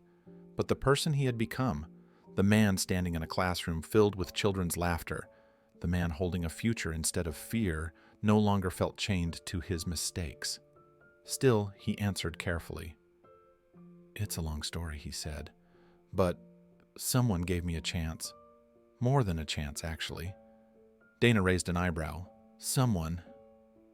Eli nodded, but didn't elaborate. "Was it the shelter?" she asked. "Partially." She leaned forward, slightly intrigued. "And the rest?" Eli took a slow breath. "Let's just say I wasn't doing well for a while. I'd lost a lot. Music felt out of reach. Then someone found me on the promenade, and they didn't walk past. Dana's pen stopped midair. They sat with me.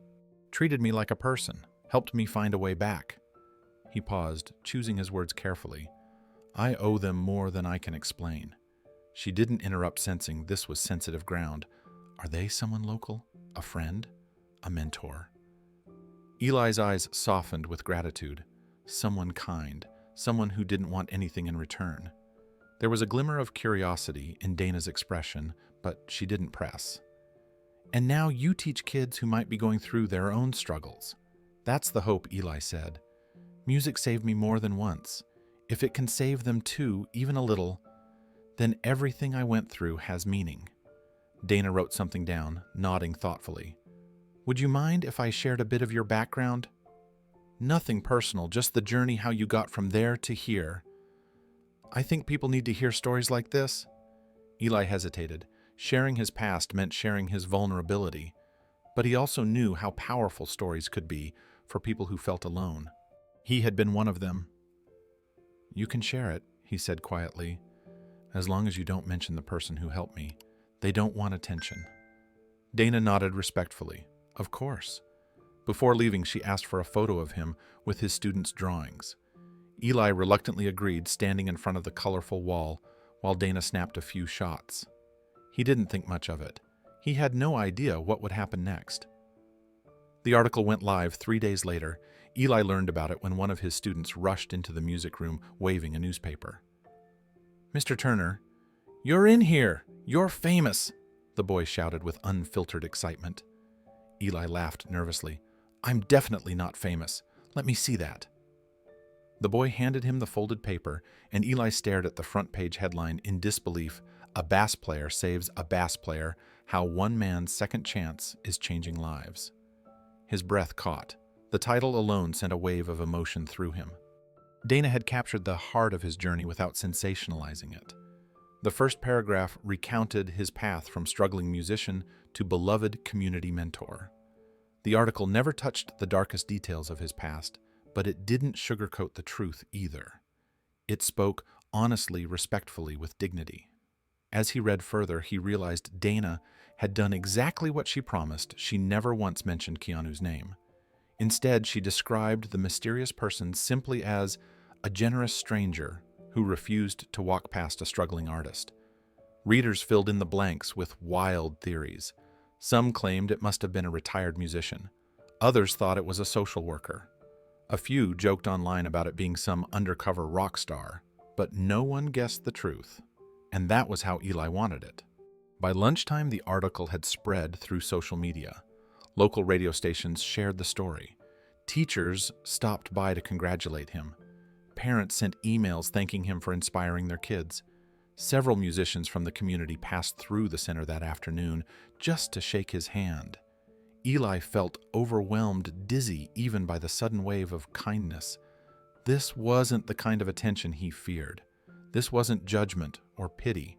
It was recognition, honest, compassionate recognition of the man he had become, not the man he had been. Still, he tried to stay grounded. Fame, even local fame, wasn't what he wanted.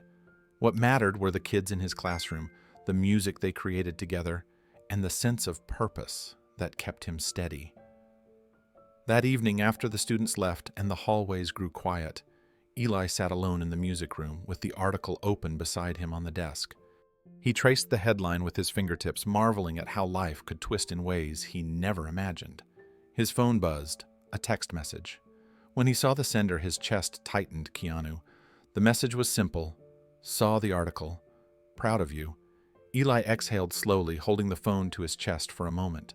Keanu never bragged, never hinted that he deserved any credit. He helped quietly, privately, and let Eli take the light for himself. Eli typed back, "You're the reason I got this far. Thank you." The reply came a moment later. "You did the work. I just showed up." Eli smiled, eyes stinging at the edges. Keanu always said exactly what he needed to hear. The small school auditorium buzzed with the soft excitement of children tuning instruments and whispering eagerly among themselves. It wasn't a formal event, just a casual afternoon showcase Eli organized to let his students share the music they'd been practicing for weeks. Parents filtered in, slowly taking their seats. Teachers chatted near the back. The air smelled faintly of sawdust and fresh paint, the familiar scent of a school that was constantly repairing itself. But Eli's eyes were fixed on the door. He hadn't told the kids who might be coming. He hadn't wanted to make a moment out of it. He simply sent a quiet text that morning. "The kids are performing today. Would love to see you." He didn't know if Keanu would come. He never assumed. Keanu lived a busy life, and Eli respected that. But still, a part of him hoped. At exactly 3:30, the door to the auditorium opened slowly.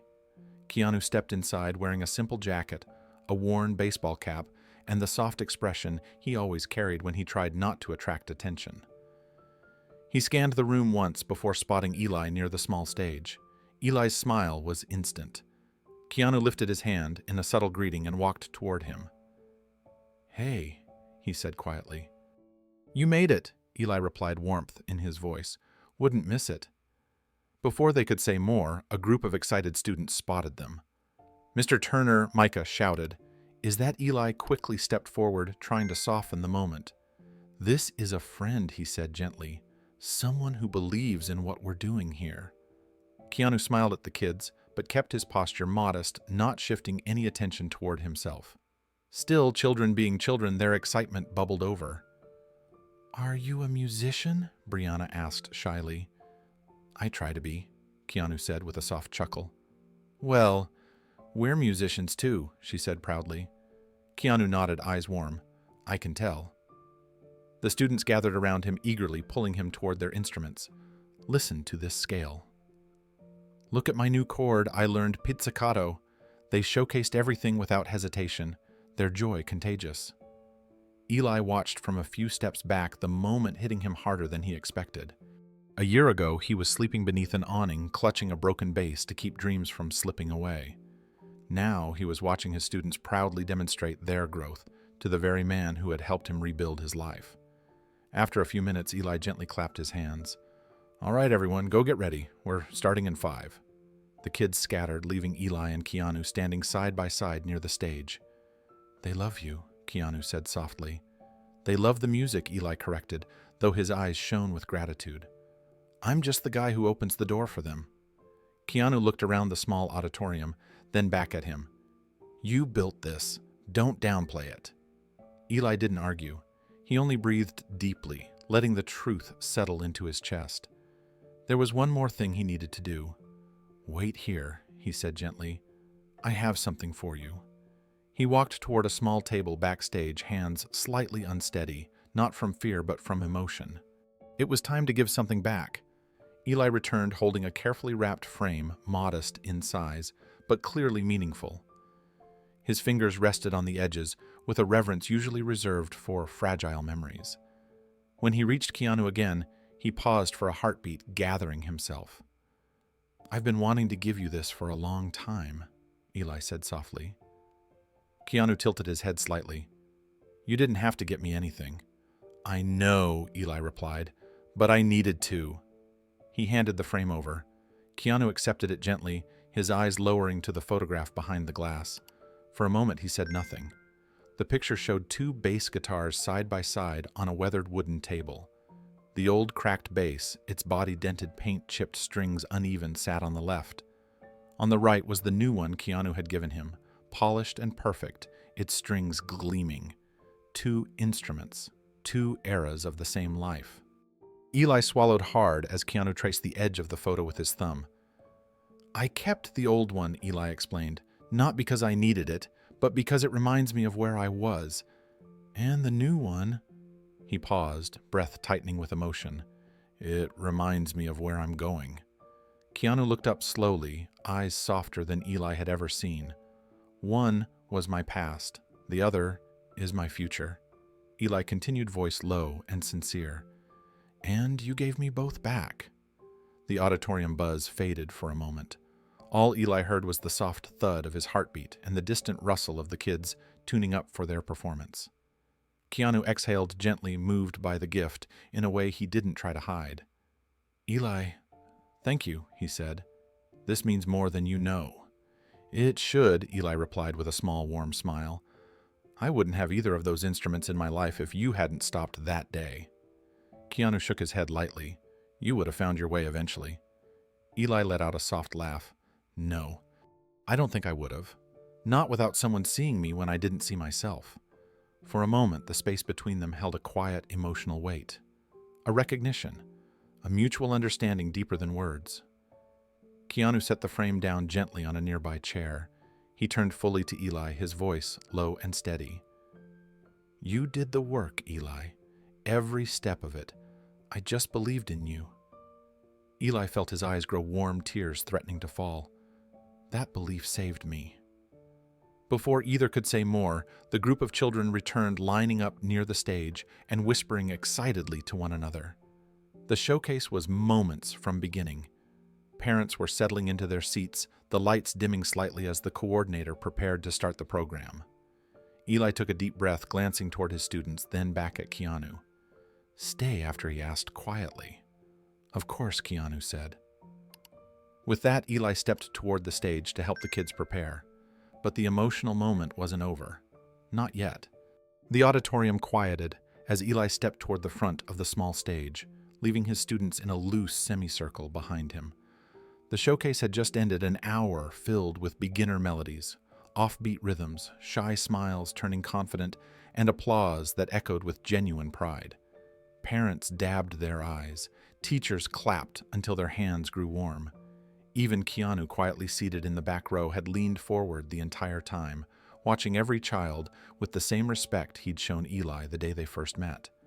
Now the room settled into a soft hush, as if everyone sensed something important was about to be shared.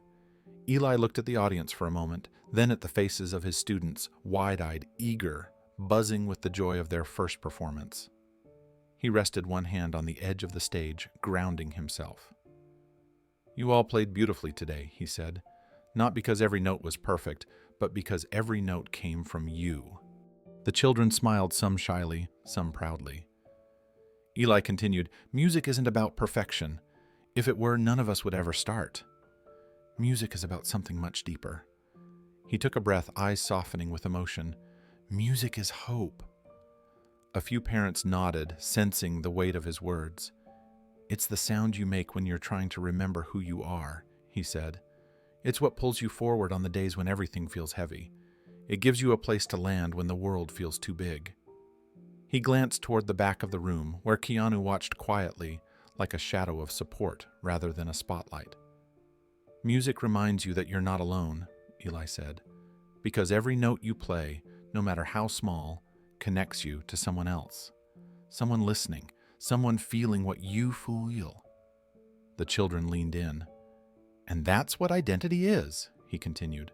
"Not just your name, not just where you were born, but the things that make you feel alive. The things that remind you who you were before the world tried to tell you otherwise." He paused, letting the message breathe. "Today I want to tell you something I've never told you before," he said gently. "I want to tell you about the day my life changed." The room stilled. "I wasn't doing well," Eli began. "I felt lost. I didn't have a home. I didn't have much hope. But I still had a bass guitar, an old cracked one, and I played it to try to remember who I used to be." He swallowed the memory, brushing raw against his heart.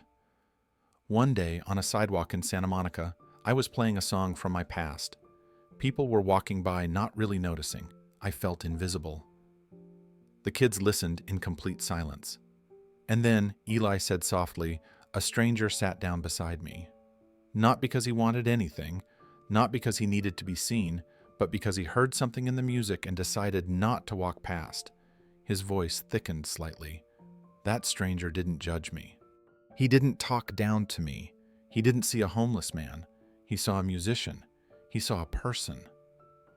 Eli looked at each child, slowly making sure they felt each word. And that day, that simple moment, changed everything. He let the silence settle around them, heavy with meaning. Eli paused, giving the room a moment to breathe. He saw a few of his students exchange glances, sensing the weight behind their teacher's story. Some parents leaned forward, captivated.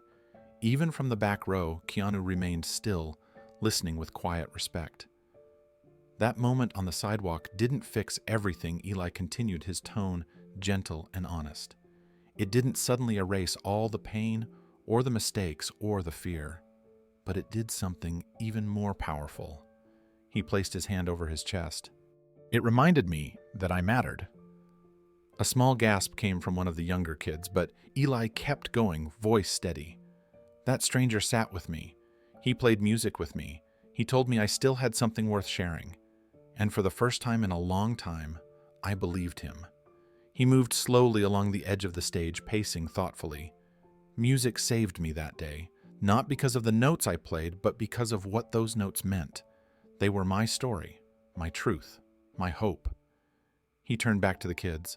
All of you have something like that inside you, something worth sharing, something that makes the world a little brighter just because you exist. The children's expressions softened, their eyes shimmering with a mix of curiosity and connection. And here's the most important part, Eli said. The person who changed my life didn't do it with a big gesture. There were no cameras, no crowd, no applause. Just a quiet moment where they chose compassion over convenience. He let the truth sink in.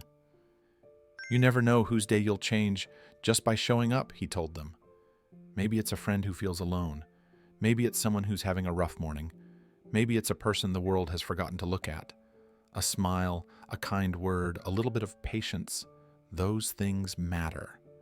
The children nodded, some widening their eyes in recognition of moments when someone had been kind to them. Music connects us, Eli said. But kindness, that's the rhythm that keeps the world going. He gestured toward their instruments. Every time you play, you're not just making sound. You're telling your story, and someone out there needs to hear it. He looked toward Keanu again, not announcing him, not revealing his identity, but silently acknowledging him with a soft smile. I learned that from someone who didn't care about being recognized, Eli said. Someone who just cared about doing the right thing. A hush fell over the audience, unforced reverent. I tell you this, he continued, because I want you to remember that your music, your kindness, your presence can change someone's entire path, just like mine was changed. He knelt slightly so he could meet the children's eyes directly. You don't have to be famous. You don't have to be perfect. You just have to show up. The message settled into the room like warm light, touching every face, every heart. And the kids understood. It wasn't just a story, it was a lesson. The night of the community concert arrived with a gentle breeze sweeping across the school courtyard, carrying the smell of popcorn, fresh grass, and stage lights warming the small auditorium. Families filed in wearing proud smiles. Teachers gathered along the aisles. Children buzzed with excitement, running back and forth with their instruments in hand, whispering last-minute fears and last-minute encouragements. Backstage, Eli tuned his bass with steady hands, steady not because he felt calm, but because he had learned how to move through nerves without letting them win. Tonight was different from the small showcase weeks earlier. This was a community-wide event filled with parents, neighbors, musicians, and volunteers. A much bigger crowd, a much bigger moment. But it wasn't the size of the audience that made Eli's heart pound. It was what the night represented. A full year since the sidewalk, a full year since the cracked bass, a full year since someone chose not to walk past him. And now, he stood backstage guiding his students into their final performance of the year. He glanced at the kids arranging themselves near the curtain, Brianna clutching her guitar, Micah adjusting the strap of his small bass, the drummers tapping gentle rhythms on their knees. Their excitement felt contagious. Remember, Eli said softly, gathering them closer, tonight isn't about playing perfectly. It's about playing together, listening to each other, sharing the moment. Micah tugged his sleeve. Are you nervous, Mr. Turner? Eli chuckled. A little. You don't look nervous. I've had a lot of practice pretending, Eli joked. The kids giggled, easing the tension. The house lights dimmed. The MC announced the final act, the Sound Harbor Youth Ensemble, featuring instructor Eli Turner. The children exchanged nervous glances. Eli kneeled down so they could all see him clearly. We've practiced for this, he said. And no matter what happens out there, I'm proud of you. A chorus of tiny nods followed. Let's make some music, he added. The curtain opened. Warm applause washed over them as they stepped onto the stage. The audience looked enormous from up there, lights glowing softly across rows of expectant faces. Eli took his place at the far left bass in hand, heart beating steady but alive. And then his eyes found something unexpected. In the very back row, tucked partially behind a support beam, sat Keanu. Cap pulled low, jacket zipped up, sitting quietly, anonymously, almost blending into the shadows, but unmistakable to Eli. He wasn't there for attention. He wasn't there to be thanked. He wasn't there to be recognized. He was simply showing up, just as he always had. A soft smile touched Eli's lips, subtle, but full of gratitude. Keanu returned a small nod, barely noticeable to anyone else but to Eli. It felt like the grounding heartbeat beneath the entire night. He looked back to his students, lifted his bass, and the concert began. The first songs flowed with an earnest, joyful imperfection that only kids could create. Soft rhythms, vibrant melodies, proud concentration. The audience clapped after each piece, leaning forward with genuine warmth. But the final song, the one Eli had chosen, was different. It belonged to him, and to the stranger who saved him. It was time. Eli stepped forward, signaling the students to settle. The auditorium quieted as he positioned his fingers on the fretboard, letting a single deep breath fill his lungs. The kids watched him with trust, real trust, the kind he had once struggled to give anyone, even himself. Then he played it, the riff, the same haunting, soulful progression he had played on the street 1 year earlier. The sound floated through the auditorium with a gentle, familiar ache, a note of remembrance, a note of rebirth, a note that carried the weight of every moment between then and now. Parents leaned in, students exchanged soft, curious glances. The melody was simple, but it held a history they couldn't see. Pain, survival, second chances. Eli's eyes briefly lifted toward the back row. Keanu didn't move, didn't wave, didn't smile widely or call attention to himself. He just listened with the same quiet respect he offered Eli on the promenade, the same stillness, the same belief. Eli returned his focus to the strings, letting the memory guide his hands. When he finished the opening phrase, he nodded gently toward his students, giving them their cue. Brianna strummed the first chord, her small hand steady despite her nerves. Micah followed with a simple bass harmony, matching Eli's rhythm with surprising confidence. The drummers layered in soft beats, creating a heartbeat beneath the melody. A keyboardist filled the space with warm chords that wrapped around everything like a blanket. Soon, the auditorium was filled with music, unlike anything the kids had played before, raw, emotional, and deeply connected. Each child added their own sound to the piece, transforming Eli's street riff into something fuller, brighter, alive with new purpose. This wasn't just his song anymore. It was their song, a song that carried every small step of Eli's healing and every eager step of their own beginnings. Eli guided them gently, nodding, smiling, offering subtle cues as they moved through the progression. The kids followed him fearlessly, their faces glowing with concentration and joy. They weren't just playing notes, they were telling a story, his story, their story, the story of how music brings people back to themselves. When the song reached its soft ending, Eli plucked the final note with a steady hand. The sound lingered in the air like a quiet promise. Then silence. A warm, full silence that lasted several seconds. And after that, applause. Not polite applause, not obligatory applause.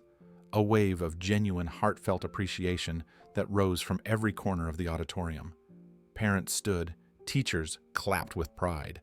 Even a few students in the crowd jumped to their feet, cheering loud enough to echo off the walls. Eli bowed his head, overwhelmed. He looked for Keanu again. Keanu didn't stand or cheer louder than anyone else. He didn't break his quiet presence. He simply nodded, a slow, meaningful nod, a nod that said, "You made it. I'm proud of you." Eli felt tears rise but blinked them back, holding on to the moment with full, grateful heart. The concert ended long after the applause faded, long after the final note settled into the warm air of the auditorium. Families slowly drifted out with their children carrying snacks, backpacks, and smiles that felt lighter than when they arrived. Teachers locked up equipment, chatting softly about how proud they were. The stage lights dimmed until only a soft glow remained across the empty chairs. Eli stood near the side exit bass, slung loosely over his shoulder, watching his students run around the courtyard. They were still buzzing with the excitement of performing, shouting with laughter as they chased each other between benches and music stands. It was the sound of a life he once believed he would never touch again. A life full of purpose, connection, and belonging. He breathed slowly, letting the quiet pride fill his chest. A year ago, he slept on concrete. A year ago, he played music to survive his own thoughts. A year ago, he felt invisible. Now, he watched a group of children whose lives were brighter because he had shown up. He taught them scales rhythm, stage confidence, but he knew the real gift he had given them wasn't musical at all. He had given them belief, the same gift someone once gave him. Through the courtyard gate, he saw movement. Keanu stepped out of the auditorium, hands in his jacket pockets, head dipped in that familiar, humble way that let him move without gathering attention. He didn't walk toward Eli. He didn't need to. He simply gave a small nod from across the courtyard, soft, proud, and full of quiet understanding. Eli returned the gesture, a gentle smile lifting at the corner of his mouth. No words were needed. The moment was complete on its own. Keanu turned and walked down the sidewalk, disappearing into the soft glow of streetlights. Hoodie jeans, cap low. Just a man heading home. No cameras, no crowd, no announcement. Only a simple truth trailing behind him like a shadow. Sometimes the strongest acts of kindness are the quiet ones. Eli leaned against the brick wall, watching his students for another long moment. One of them, Micah, noticed him and waved both arms high above his head. "Mr. Turner, did we do good?" Eli laughed. "You did great." Micah beamed and ran off again. The simplicity of it all wrapped around Eli like warmth. He thought about the cracked bass he once clung to, the long nights on cold sidewalks, the feeling of being forgotten. Then he thought of the stranger who chose to sit beside him, not because of who he was, but because of who he still could be. A single decision, a single moment, a single human choosing compassion over convenience. That was all it took to change everything. As the evening breeze brushed past him, Eli whispered something under his breath. Not to the kids, not to the parents, not to anyone around him, just to the universe that had given him another chance. "Thank you." He wiped a quiet tear and stood straighter, ready to walk his students to their waiting parents, ready for the next lesson, ready for the next moment where he could do for someone else what had been done for him. Because life had shown him one undeniable truth: hope grows fastest when it's shared. As the courtyard continued to empty, Eli slipped back inside the auditorium for a moment of quiet. The chairs sat in neat rows, still carrying the warmth of the crowd. Programs lay scattered on a few seats marked with crayon doodles from restless kids waiting for their turn to perform. The stage lights glowed faintly, casting soft reflections across the polished floor. He walked to the very center of the stage, stood where his students had stood, and let the silence settle around him. The feeling was different tonight. It was no longer a place where he feared judgment or failure. It was a place where he had helped others grow. A place where he discovered a version of himself he once believed was gone forever. He set his bass on its stand and traced the curve of the instrument with gentle fingers. This was the same riff that had once been a cry for help, played on a cracked guitar held together by tape and hope. Now it had become a bridge between him and his students, a symbol of the path he had taken to climb out of the dark. Eli exhaled, steady and grateful. Behind him, two students peeked through the doorway. When they saw he noticed them, they approached shyly. "Mr. Turner," Brianna asked, "my mom said the song you played tonight was special to you." Eli nodded. "Yeah, it was." "Why?" Micah added. What made it special? Eli lowered himself to sit on the edge of the stage, inviting them closer. The children stood on the floor below him, looking up with wide, curious eyes. "Because it reminds me of the moment someone believed in me," he said, "at a time when I didn't believe in myself." The kids listened closely, sensing the weight of his words. "And what happened after that?" Brianna asked softly. "I changed," Eli said. "Not all at once, not quickly, but step by step. A little courage one day, a little hope the next, and eventually life started to feel possible again." Micah swung his small bass case behind him. Do you think music can do that for us too? Eli smiled. I think music already is. The children exchanged a look of quiet pride before running back toward their parents. Eli watched them disappear through the auditorium doors, their voices echoing faintly down the hallway. He stood taking one more slow glance around the room. It was more than a school auditorium.